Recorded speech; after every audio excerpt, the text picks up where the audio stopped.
मासूमियत खो गई, एडवर्ड अर्ल जॉनसन की सच्ची कहानी आधारित डॉक्यूमेंट्री 14 डेज इन मई 1987। 26 वर्षीय अश्वेत एडवर्ड अर्ल जॉनसन को 1986 में मिसिसिपी में एक श्वेत पुलिस अधिकारी की हत्या और एक बुजुर्ग महिला पर हमला करने के लिए मौत की सजा सुनाई गई थी।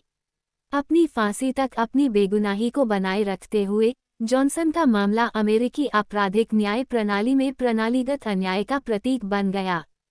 पृष्ठभूमि जॉनसन, जो अपराध के समय किशोर था, का कोई पिछला हिंसक रिकॉर्ड नहीं था। उसकी सजा एक जबरदस्ती स्वीकारोक्ति और संदिग्ध प्रत्यक्षदर्शी गवाही पर निर्भर थी। फोरेंसिक साक्ष्य न्यूनतम थे और उसके न्यायालय द्वारा नियुक्त वकील ने अपर्याप्त बचाव प्रदान किया। डॉक्यूमेंट्री 14 डेज इन मई ने मौत की सजा पर जॉनसन के जीवन के अंतिम 2 सप्ताहों का वर्णन किया। फिल्म निर्माताओं ने परिवार, कानूनी टीमों और जेल कर्मचारियों के साथ उसकी बातचीत को कैद किया, जिससे उसका शांत व्यवहार और बेगुनाही के दृढ़ दावों का पता चला।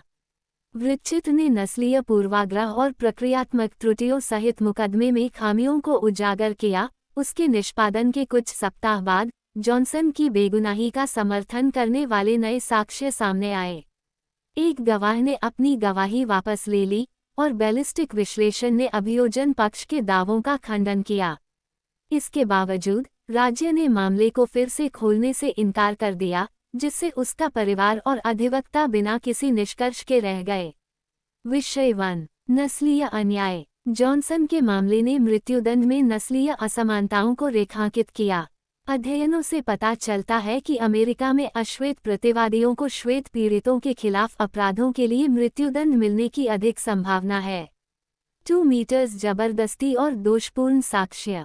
उसके जबरन कबूलनामे में सेंट्रल पार्क 5 जैसे अन्य गलत सजाओं में देखे गए पैटर्न को दर्शाया गया। वृश्चित कहानी कहने का प्रभाव मई में 14 दिन ने सार्वजनिक आक्रोश को जन्म दिया और मृत्युदंड के बारे में नए सिरे से बहस शुरू की। ये दर्शाता है कि कैसे तथ्यात्मक कथाएं सामाजिक परिवर्तन को आगे बढ़ा सकती हैं। ये कहानी क्यों मायने रखती है? एडवर्ड अर्ल जॉनसन की कहानी प्रणालीगत असमानताओं की मानवीय कीमत की एक स्पष्ट याद दिलाती है। यह इस बात का उदाहरण है कि कैसे तथ्यात्मक कहानी सत्यापित घटनाओं और भावनात्मक सत्य पर आधारित हाशिए पर पड़ी आवाज़ों को उभार सकती है और संस्थागत विफलताओं को चुनौती दे सकती है। जैसा कि फिल्म निर्माता सोफी रॉबिन्सन ने कहा, ऐसी कहानियां अक्सर काल्पनिक कहानियों पर हावी होने वाली बातचीत में ईमानदारी, अखंडता और महत्व लाती हैं। आगे पढ़ने के लिए जॉन ग्रिशम द्वारा द इनोसेंट मैन, गलत सजा के बारे में गैर काल्पनिक, ब्रायन स्टीवेंसन द्वारा जस्ट मसी, न्याय प्रणाली में नस्लीय पूर्वाग्रह पर संस्मरण।